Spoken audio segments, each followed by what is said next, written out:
Hello, it's your favorite sports Unc here. Don't forget to hit that subscribe button to join the fastest growing community on YouTube. Remember, Nightcap doesn't happen without you. So please subscribe or you're going to make Ocho cry. Ocho, the Wolves beat the Mavs. Ant-Man almost at a triple-double. He had 29 points, 10 rebounds, 9 assists. The youngest player in NBA history to have one of those numbers in an elimination game.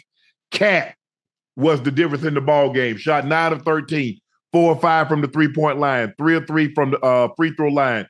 Although he was in foul trouble the majority of the night and he ended up fouling out of the game, he gave them 25 big points.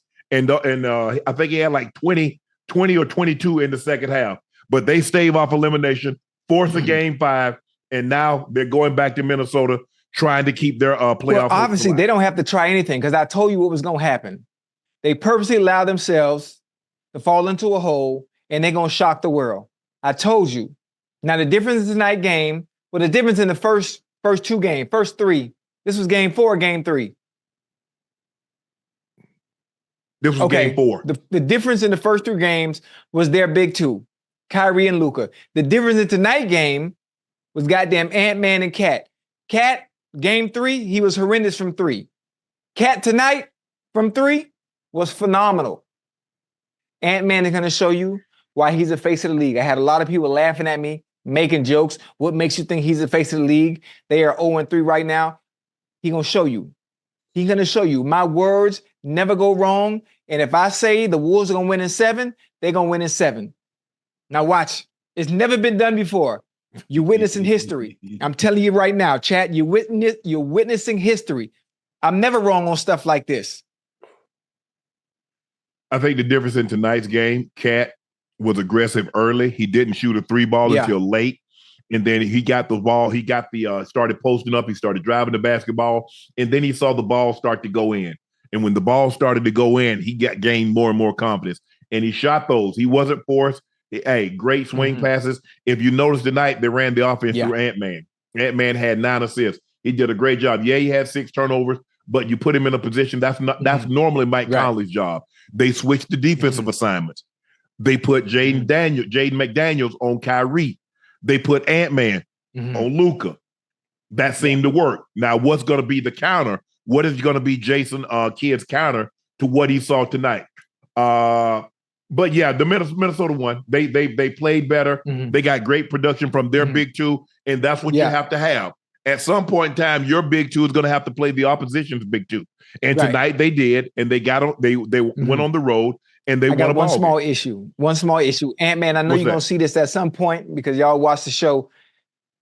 When he puts the ball on the floor and he's able to drive from perimeter inside when he's mid-range, he keeps hesitating.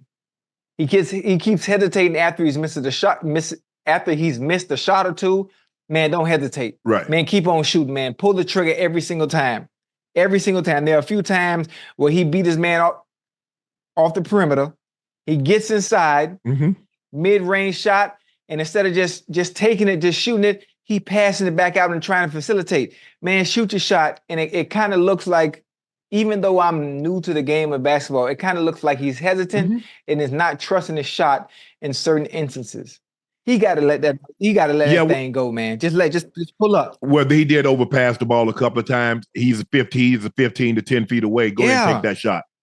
They trust you more than anybody else. So shoot the shot. If you make or miss, they'll live with that because you played well thus far. But I like the adjustment that they made. They put the ball in Ant-Man's hand. They let him bro, we need you to be aggressive. We need you to also open things up because they're going to have to come to double team. Yeah. And so now, if you're going to double team him, now you're going to get Cat with some easy baskets. Now you get Jaden McDaniels making some easy baskets. And so that's what you do. You make the offense a lot easier for everyone else when Ant-Man is aggressive because they have to scramble to try to send 2 people at him and somebody's going to be wide open. I thought Mike Conley was aggressive early also. He did a great job in the first half of getting going. He got going early. Ant-Man was extremely aggressive. He had 14 in the first quarter. In the first quarter. Yeah. And then he got it going in the fourth quarter. Give those guys credit, Ocho. They found a way to win the game when no one really gave them a chance outside of that locker room. I'm sure some of their fans hey, we're going to win this thing. But Dallas Dallas didn't play well. They didn't play. They seemed like they was lagging the whole night, like Minnesota's just going to lay down. Nobody wants to get swept. Yeah. You see how hard Indiana played last night? Did. Nobody wants to get swept. Luka scared me again, Unc, man. Like, yes, baby. I love you too, baby. Listen, Luka scared me again tonight, man. He scared me again tonight. Obviously, the pump fake, drawing Cat in, forcing Cat to foul out, then tying it. Like, come on, man. What we doing? And then I just talked about Rudy saying, why was Rudy Gobert in the game in game 3 in that situation allowed Luka to hit that shot? And I said, well, it should have been Cat. Now it was Cat, and the same thing happened again. Mm-hmm. Well, because first of all, you don't want to give him a clean look at the basket. And so Luka knows that. So once he picks up his dribble and he hadn't shot the ball, he knows Rudy's going to try to jump. So once he pump fakes him, Rudy's up in there. Cat was up in the air. And so once he pump fakes him, he knows I got you daddy right now. You're at my mercy. Because physics won't allow you to jump and then turn your body so you miss it. But I think we need to give Minnesota a lot of credit. They did a great job on the glass. They out-rebounded, although it was only by 2.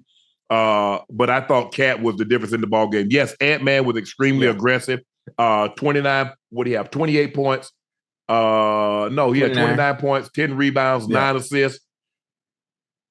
But Cat only played 30 minutes, and he was plus 15 and plus minus, 25 points, 5 rebounds, 1 assist.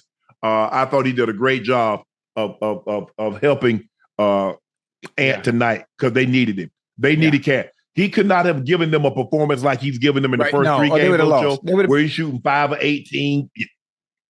They'd have been home. No matter how good. No matter how good Ant played, and Ant played exceptional tonight, if Cat doesn't give you that, you're going home. Right. You are pretty late tonight, lady. Say hi. Why you quiet? Say hi. Say what's up, Unc. Say what's up, Unc. Say what's up. I ain't got nothing to say. Also, Lively. Chocolate. I thought this would be a close game. I did think Dallas would eke it out.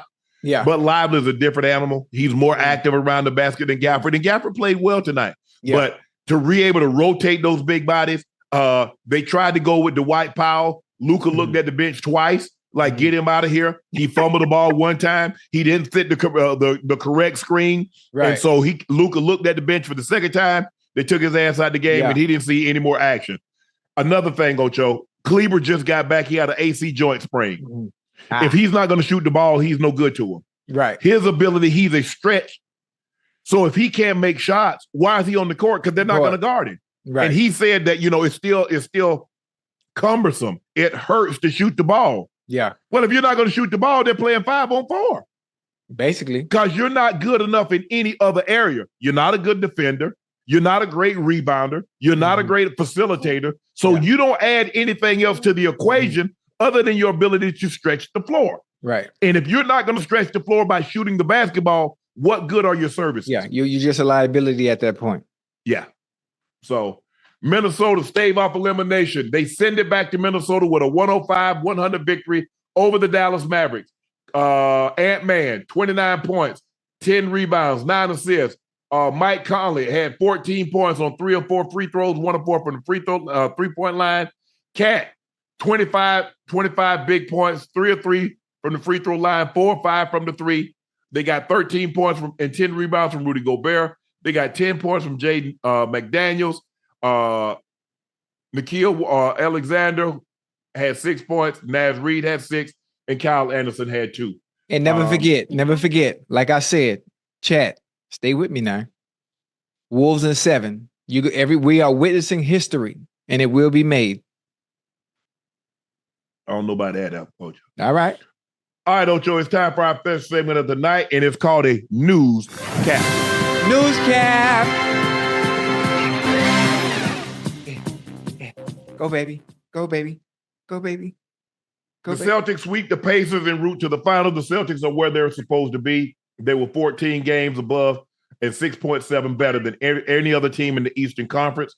And, when you got JT, first team All-NBA. Jaylen Brown, who was the Larry Bird recipient, which means he was the Eastern Conference Finals MVP. Yeah. Now they're heading to the finals, having lost 2 games through the first 3 rounds. The fewest of any finalists in the last 7 years. As we mentioned, Jaylen Brown averaged 29 points a game on 52% shooting, 5 rebounds, 3 assists. He made the biggest shot of the series when he hit a game-tying 3 in game 1. Yeah. Who knows how the series would have changed, how it would have turned out. Feel they definitely would have been playing a game 5 at the bare minimum. But he's the finals, the Eastern Conference Finals MVP. The last couple of games, JT really picked up his scoring, but it was Derek White again, making a big 3 in the corner that puts him up by 3. And the thing is, Ocho, if you watch this game last night, the Pacers are in position. Yeah.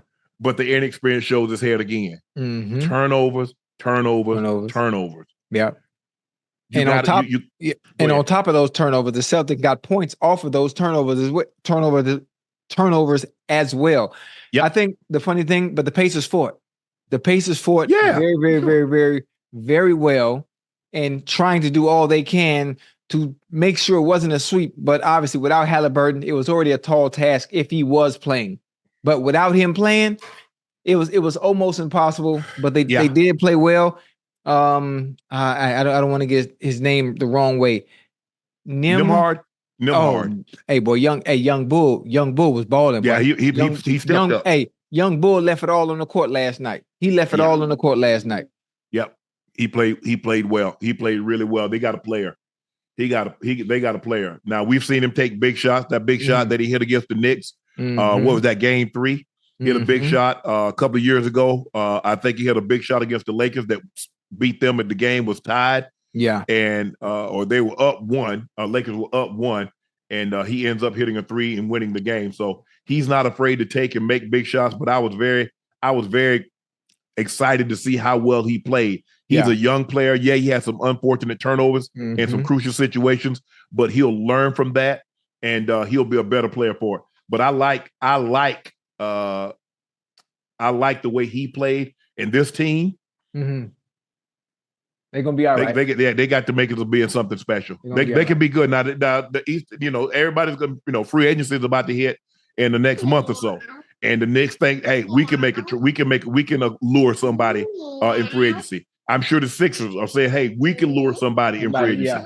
Miami's definitely, Pat Riley's always looking to lure someone to Miami to pair with Jimmy Butler and Bam. And so it's going to be very, very interesting to see how this thing shakes out. But congratulations to the Indiana Pacers. They did. They put up a valiant effort, but the Celtics were just too good down the stretch in the clutch situations. And that's what I wanted to see, because far too many times in the regular season, we've seen them lose games like they won games 1, 3, and 4. So give those guys credit. They're moving on to their 23rd NBA Finals, trying to break the tie. They have both the Lakers and the Celtics have 17 championships apiece. Now it's the quest for 18. And this is the year for Jason Tatum, huh? He got to do it this year, huh? So is the championship a bust? No. It's always. That's the Celtics. I mean, certain teams, that's LeBron, that's Steph, that's KD. Right. Championship or bust. I mean, what are you playing for? I mean, you got all the accolades. You've won MVPs, you won finals, you won scoring titles, you've been all NBA, you've been the All-Star game. So what are you playing for now? Championship. That's it. Jason Tatum, you a 3-time first team all NBA selection. You've been an All-Star. You going to the Olympics. What are you playing for now if it's not championships? So yes, absolutely, it's championship or bust.